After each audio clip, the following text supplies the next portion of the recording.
mentioned the Joker. How did that come about? Dude, my agent at the time, DC Wade, is a great guy. He just was submitting comics to Todd Phillips. And then he said, Todd loves you. So I was like, all right. You know that thing in your head, you're like, all right, dude, Todd Phillips likes me. Right. Like, whatever. I thought he was fucking with me. And then one day Todd Phillips just called me on the phone. And I was like, is this like a prank? And then he's just like, oh man, I really like your comedy because you're not like, he's like, you're not like one of those like pussies who's like, you know, I think he just meant I wasn't like a UCB kind of like, and that's when I was molested, and I'm in like a turtleneck and like a TED Talk thing, you know. I don't. Although, you know, I think he just didn't like. I don't know. So he was really encouraging, and he said, "I want you in the movie," and I was just like, "What?" So I didn't even tell anyone I was in the movie because I was like, "Well, surely they're gonna cut my scene. Why would they keep a stand-up just telling jokes?"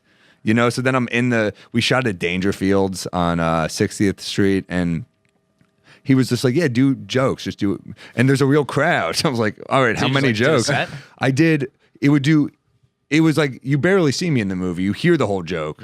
But he also says, Chris Redd goes on after me and he goes, one more time for Sam Morril. And he kept that in the movie for some reason. There's no reason for it's just Todd being cool. It's the only reason to keep it in there. So then they follow Joaquin Phoenix walking into the room. So I was like, all right. And then I had to just keep telling jokes, but I didn't want to tell the same joke because I didn't want them to fake laugh. You know, I'm more of a comic than an actor. You know, so did you have like one in mind? You were like, all right, this is like my best joke. Or I did like 20 jokes. We kept taking it. It was like maybe more. You know, I did so many jokes. I wrote out. He said just make sure it would work in like the 80s because the movie takes place in the 80s. So you know, you cut iPhone jokes and stuff like that. But yeah, it was like Joaquin following me on stage, and Chris Redd is the host from SNL. So Chris was fucking.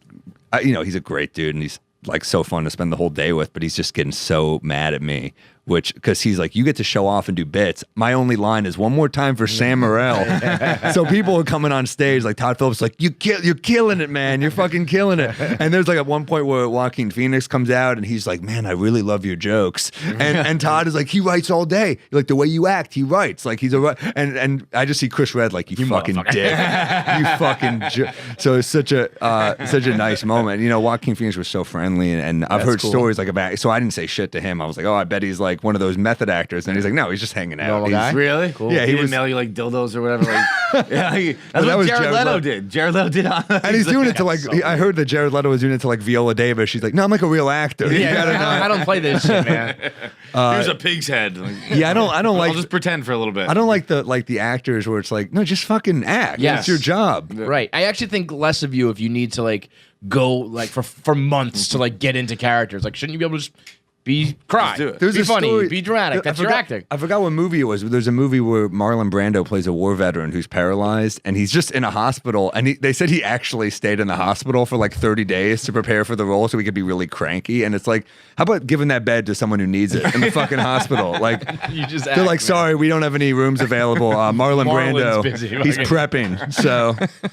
I talk about all the time where Daniel Day-Lewis did that, where like he just went and became like a carpenter for like 7 years. How about his family? He's like kids. He told his kids that he's a carpenter. Like, it's like, no, dude, like your kids are rich. Like, buy them nice things and fucking don't be like, yeah, we make minimum wage. Stop making a birdhouse in the garage. Dad's got to go build a fucking garage. Like, you listen to your father, Abraham Lincoln.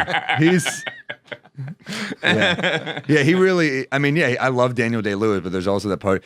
There's also that party where you're like, yeah, you're good enough to just do this. Right. As someone who has tried every meal prep plan on the planet, Factor has been the #1 biggest impact in my life. I don't know how they do it. From filet mignon to Baja chicken, they're putting salmon in the microwave and somehow it tastes delicious. Buffalo chicken dip, you got breakfast, lunch, and dinner, you got desserts, everything you need with no shopping, no cooking, no dishes, just food. Factor changed my life and it can change yours. Click the link below to try yours today.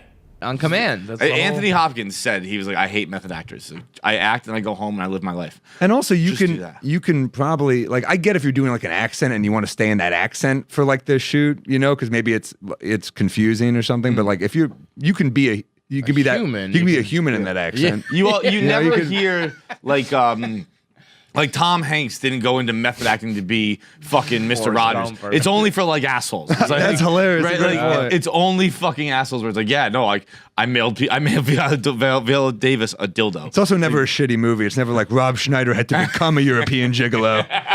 It's only like Phantom Thread or Lincoln. It's never.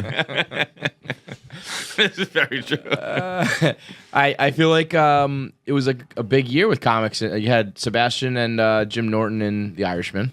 Oh my God! Yeah, how cool Sebastian is that? had like a real role. I mean, Yeah. Jim was kind of doing what you did. Like He did, doing, yeah, he was who Rickles. He was playing Don Rickles. Yeah, But Sebastian had like that was the mob boss. That in was Chicago, badass. right? I thought. I mean, yeah, so cool. Yeah. I mean, to be in a Scorsese movie, man, how crazy is that? I mean, that's. I They're all remember Italians, but whatever. That's true. Sebastian, yeah, it's fuck. We need like a hip Jewish director. You know, get me. All we got is Woody Allen, and like that's I don't want that one, man. You can't. Yeah. What do you If do? Woody Allen came to you right now and said like, "Will you be in my movie? You doing it?" I would just get backlash. I don't fucking know. It's tough. Woody Allen as like a New York Jew was like everything to me, dude. I Right. love Woody Allen. I mean, and I love all of his movies. I love Purple Rose of Cairo. I love Annie Hall. I love everything. But you know, I just said the most obvious one. I loved all of his catalog. Annie Hall. I loved all of Coppola's films. The Godfather. But I loved all of his stuff. So yeah, it's tough. It's tough when I know when Stuff when you fuck your daughter. It's tough. It doesn't really work. Apparently, he's got a book coming out, Woody Allen, where he's like, "Here's my side." You're like, oh, you know what's tough? He's such a good writer that you're like, you can't even read it. Right, You right. can't He'll even convince hear you. it. He'll trick me into like, yeah, you're right. Yeah, I get it.